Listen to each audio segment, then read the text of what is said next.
Wanted to come to you, Nitish.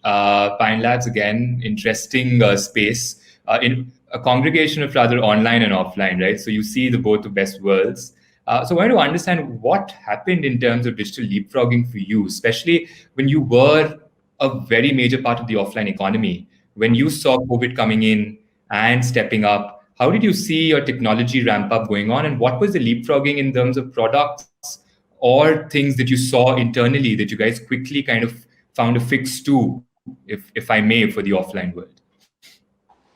Look, I mean, first of all, I would say that it almost seems like a year ago that this all started, right? So, how quickly the world has adapted is incredible, right? And everybody's got like a positive story to tell on how they adapted. I totally agree with what Mohit said, what Sharad said, how businesses have bounced back.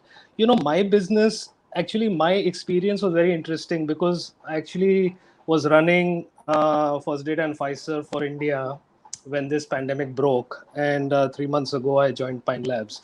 Well, what we have done at Pine Labs through this period is some very interesting stuff, right? So, number one, if you think about our ability to help merchants get customers back, over the last 2 3 months, as the unlock has been happening, not only just pent up demand, but customers wanting to, purchase consumer durables or mobile phones.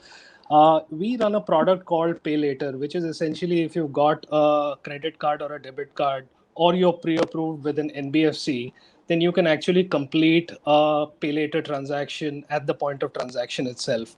So we went ahead and built this massive network of sorts, which essentially brings over 100 brands together. It brings over 30 issuers on the platform and is available now at over 150,000 stores, right? What we've seen over the last 2 months is that this incredible demand for consumers to go and purchase a whole host of products that they need through a different behavior that you see during the pandemic. So people have been buying furniture, which suits for work from home. Obviously, there's a huge demand for mobile phones. There's a lot of demand for apparel, and all of that is happening. We've seen our pay later volumes kind of double as I compare February to, let's say, October, right?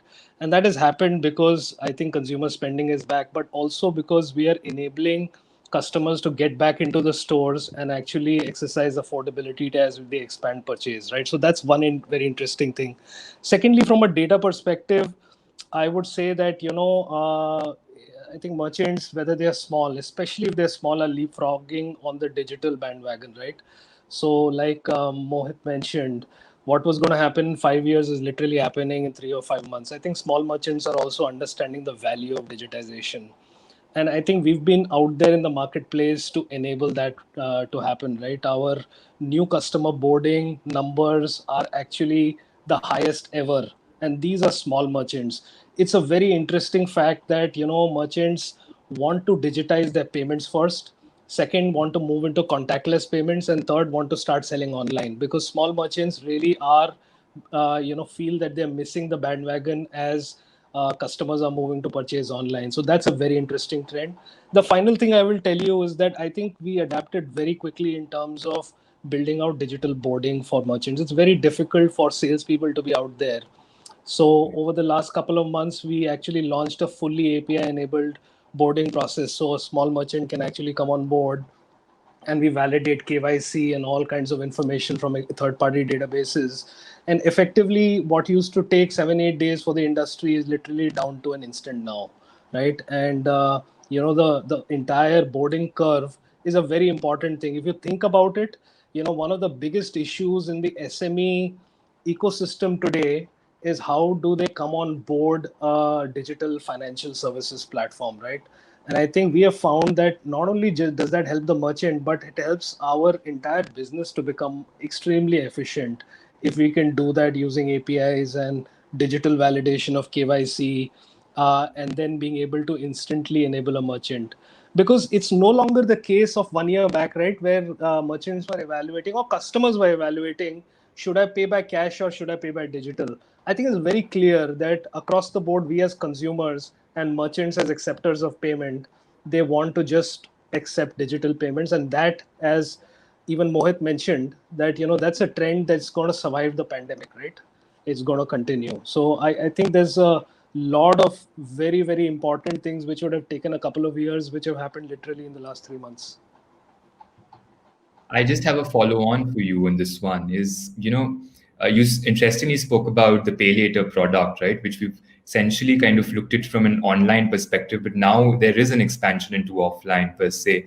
How do you see, or what are the new kind of opportunities which are coming up with now offline players thinking more and more digital? That's number one.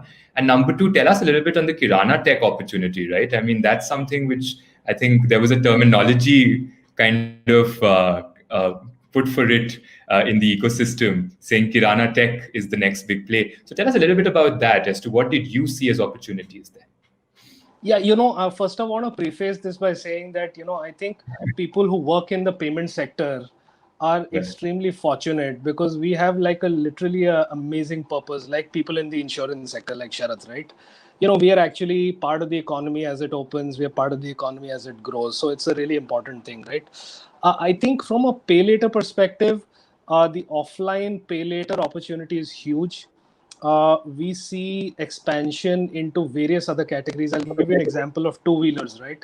Now, today, two-wheelers, there are 300,000, 500,000 two-wheelers that get sold every month.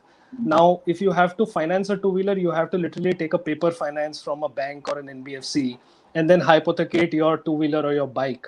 That $600, $800 purchase can very easily be converted into pay later at the point of transaction without any paperwork and without hypothecating your vehicle. So you continue to own your product, your asset, and you can actually finance it into 3 months to 12 months.